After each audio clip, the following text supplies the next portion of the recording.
Welcome to Penrose Learning, where we make understanding easy. In this video, I will show how to make butter dosa.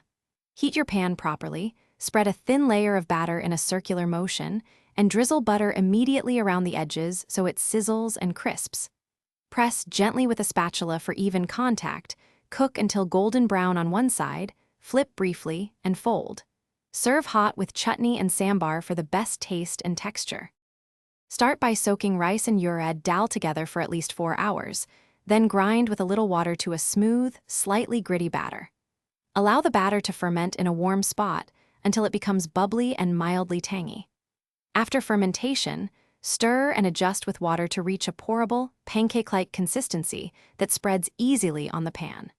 Proper consistency ensures thin. Preheat and season your pan so heat distributes evenly, then lower to medium before pouring batter to avoid burning.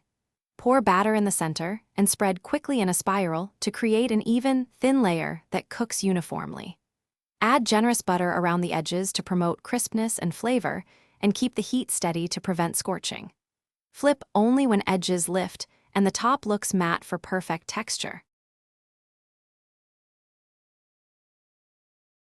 Thanks for watching. If this was helpful, leave a like and consider subscribing. See you next time.